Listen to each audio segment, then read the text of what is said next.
Olá, meus amigos, olá, meus irmãos, a graça e a paz de Jesus seja com todos vocês. Graças a Deus nós estamos aqui mais um momento com o nosso Deus, podendo aprender com suas escrituras, amém? Nós estaremos lendo neste momento o Romanos de número 11 e olha esse ensinamento que Paulo nos traz. Pergunto, pois, acaso Deus rejeitou o seu povo? De maneira nenhuma. Eu mesmo sou israelita, descendente de Abraão, da tribo de Benjamim. Deus não rejeitou o seu povo, o qual de antemão conheceu.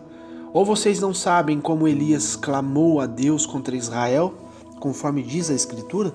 Senhor, mataram os teus profetas e derrubaram os teus altares. Sou o único que sobrou. E agora estão procurando matar-me. E qual foi a resposta divina? Reservei para mim 7.000 homens que não dobraram os joelhos diante de Baal. Assim, hoje também há um remanescente escolhido pela graça.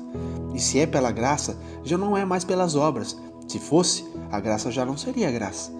Quer dizer então, Israel não conseguiu aquilo que tanto buscava, mas os eleitos o obtiveram, os demais foram endurecidos. Como está escrito, Deus lhes deu um espírito de atordoamento, olhos para não ver e ouvidos para não ouvir, até o dia de hoje. E Davi diz que a mesa dele se transforma em laço e armadilha, pedra de tropeço e retribuição para eles. Escureçam-se os seus olhos para que não consigam ver e suas costas fiquem encurvadas para sempre. Novamente eu pergunto, acaso tropeçaram para que ficassem caídos? De maneira nenhuma. Ao contrário, por causa da transgressão deles, veio salvação para os gentios, para provocar ciúme em Israel. Mas se a transgressão deles significa riqueza para o mundo, e o seu fracasso riqueza para os gentios, quanto mais significará a sua plenitude? Estou falando a vocês, gentios, visto que sou apóstolo para os gentios. Exalto o meu ministério, na esperança de que de alguma forma possa provocar ciúme em meu próprio povo e salvar alguns deles. Pois se a rejeição deles é a reconciliação do mundo, o que será a sua aceitação, senão vida dentre os mortos? Se é santa a parte da massa, que é oferecida como os primeiros frutos, toda a massa também o é. E se a raiz é santa, os ramos também o serão. Se alguns ramos foram cortados, e você, sendo oliveira brava, foi enxertado entre os outros e agora participa da seiva que vem da raiz da oliveira, não se glorie contra os seus ramos, esses ramos. Se o fizer, saiba que não é você quem sustenta a raiz, mas a raiz que sustenta você. Então você dirá, os ramos foram cortados para que eu fosse enxertado. Está certo, eles porém foram cortados devido à incredulidade, e você permanece pela fé. Não se orgulhe, mas tema, pois se Deus não poupou os ramos naturais, também não poupará você. Portanto, considere a bondade e a severidade de Deus, severidade para com aqueles que caíram, mas bondade para com você, desde que permaneça na bondade dele. De outra forma, você também será cortado. E quanto a eles, se não continuarem na incredulidade, serão enxertados, pois Deus é capaz de enxertá-los outra vez. Afinal de contas, se você foi cortado de uma oliveira brava por natureza e de maneira antinatural foi enxertado numa oliveira cultivada, quanto mais serão enxertados os ramos naturais em sua própria oliveira?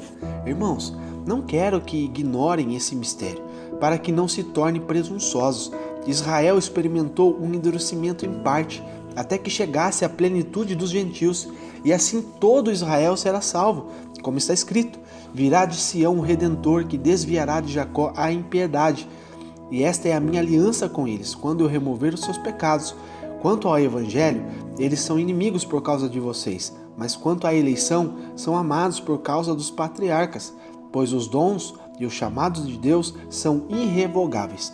Assim como vocês, que antes eram desobedientes a Deus, mas agora receberam misericórdia, graças à desobediência deles, assim também agora eles se tornaram desobedientes, a fim de que também recebam agora a misericórdia, graças à misericórdia de Deus para com vocês. Pois Deus colocou todos sob a desobediência para exercer misericórdia para com todos. Ó profundidade da riqueza da sabedoria e do conhecimento de Deus! Quão insondáveis são os seus juízos e inescrutáveis os seus caminhos! Quem conheceu a mente do Senhor? Ou quem foi o seu conselheiro? Quem primeiro lhe deu para que ele o recompense? Pois dele, por ele e para ele são todas as coisas. A ele seja a glória para sempre. Amém. Amém, meus amados? Graças a Deus. Nós vemos que esse ensinamento de Paulo, aqui através do Espírito Santo de Deus, de certa forma ele é um pouco complexo. Exige que nós oremos bastante, né? Busquemos bastante a orientação do Espírito Santo de Deus. Temos que ter conhecimento das Escrituras para que a gente possa compreender profundamente o que ele está querendo dizer e ensinar para mim e para você. Amém? Aqui a gente vê que Deus não rejeitou a Israel, né? E o Senhor usou desses povos para abençoar a todos.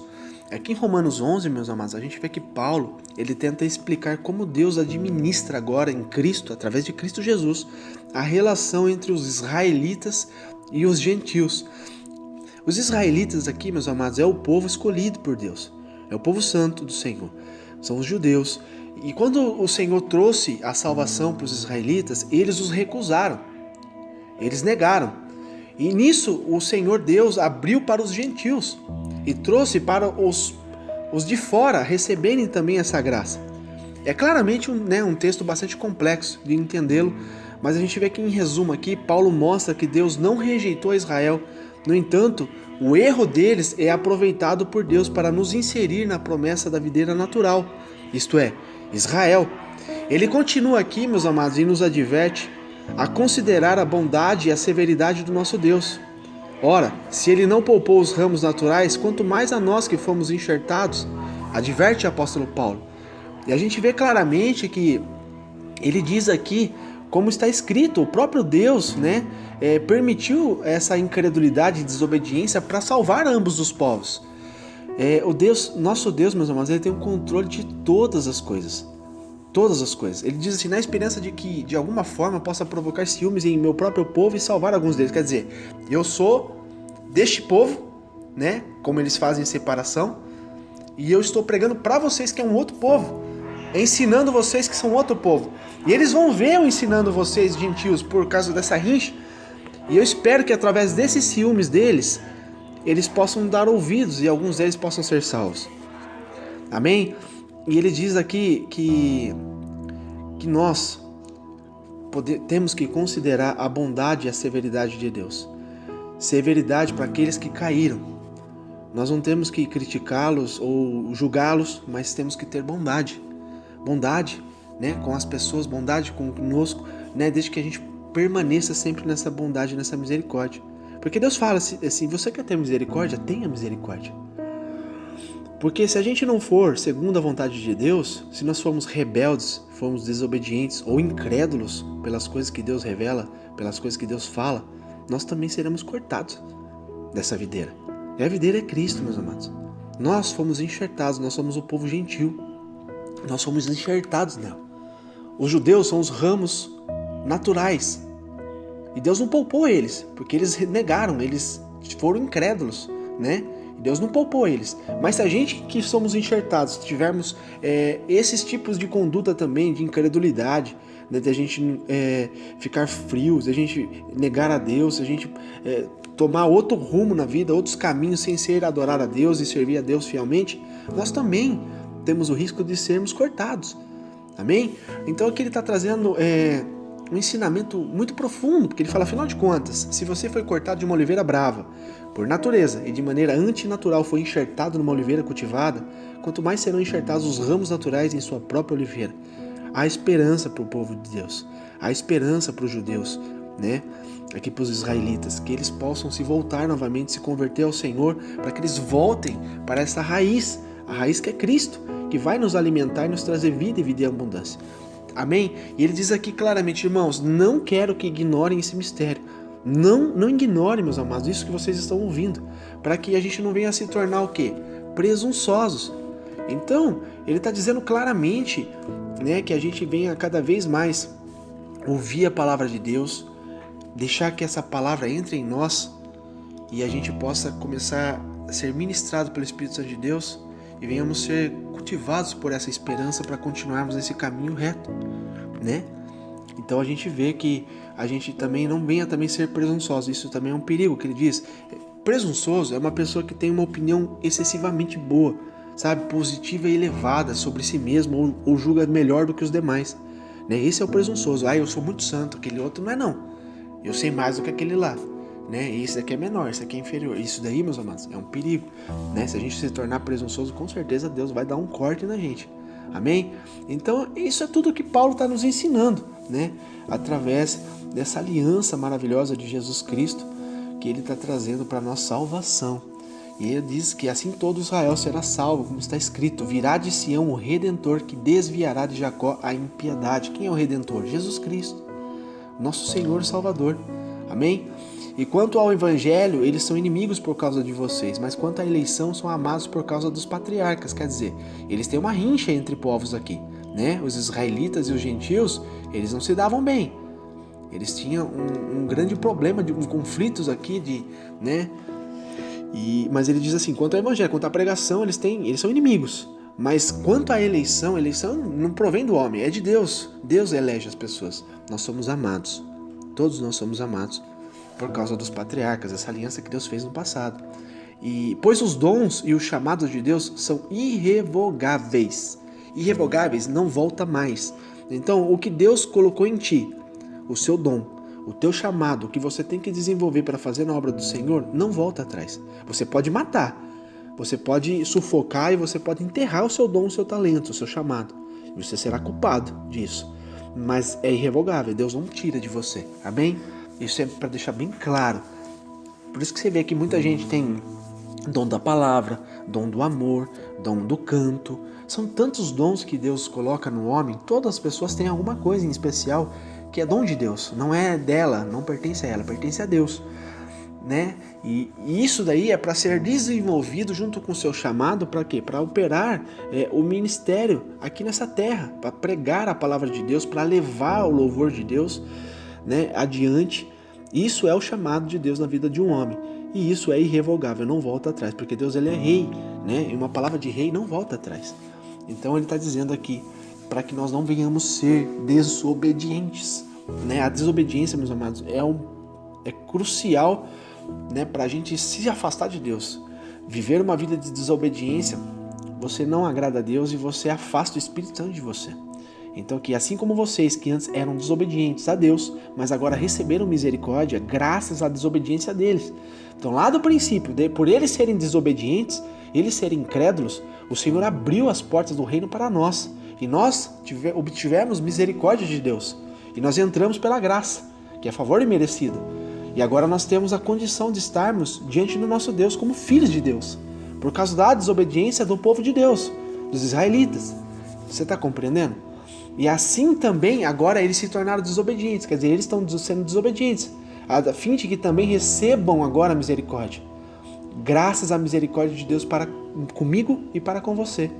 Também nós oremos que a misericórdia alcance também este povo, né? Pois Deus colocou todos sob a desobediência para exercer misericórdia para com todos. O nosso Deus, meus amados, Ele tem a vontade de salvar a todos. Todos que abrirem o coração, todos que se arrependerem dos maus caminhos, o Senhor quer alcançar essas pessoas. Mas nem todos aceitam, nem todos são obedientes, nem todos acreditam, pois há muita incredulidade no meio do povo, né? Enxergam Deus como um amuleto. Infelizmente, né, a religião vai causando isso nas pessoas. E Deus não é isso, Deus é soberano, né? E aqui Paulo diz, após isso, que diz assim: ó profundidade da riqueza, da sabedoria e do conhecimento de Deus. É muito rico em sabedoria e em conhecimento, meus amados. Excede o homem não consegue, não tem capacidade de compreender essa sabedoria e esse conhecimento de Deus. Quão insondáveis são os seus juízos. Não tem, meus amados, fim. É insondável os juízos de Deus. E inescrutáveis os seus caminhos. Quer dizer, nós nunca compreenderemos os caminhos do Senhor. Nunca vamos ter o real entendimento, né? Inescrutável significa impossível de ser escrutado aqui, investigado, compreendido. Não dá para compreender os caminhos de Deus, né? E aqui ele fala assim: quem conheceu a mente do Senhor? Quem? Ou quem foi seu conselheiro? Quem? Quem primeiro lhe deu para que ele o recompense? Alguém deu alguma coisa para ele para obter recompensa? E ele finaliza aqui dizendo: pois dele, por Ele e para Ele são todas as coisas. A Ele seja a glória para sempre. Amém. É dele, meus amados, é para Ele. Tudo é para Ele, todas as coisas é dele, para Ele. O amor que tem em nós é dele, é para Ele. Tudo, meus amados, a nossa vida pertence a Ele. A Ele seja toda a glória, toda a honra, toda a majestade, no céu, na terra, debaixo da terra, todas as coisas existentes, tudo que tem fôlego, adore a Deus. Amém? Essa é a palavra de Paulo que ele está trazendo aqui para o povo, para que o povo seja obediente, o povo seja compreendido das Escrituras, daquilo que Deus quer nos ensinar, para que tenhamos uma vida o quê? Íntegra, uma vida reta perante Deus, para que nós não venhamos ser desobedientes e ter o risco de sermos arrancados da oliveira, né? Aqui da raiz que nos alimenta espiritualmente. Amém, meus amados? Que Deus te abençoe, que Deus te traga sabedoria, que você possa meditar nessa palavra, porque é profunda, né? Alguma coisa, às vezes aqui, eu acabei não dizendo, mas você lendo, o Espírito Santo de Deus vai trazer revelação profunda para você também. Amém? Isso é a palavra revelada de Deus. Que Deus abençoe, que Deus te ilumine cada dia mais. Fique na graça e na paz de Jesus Cristo.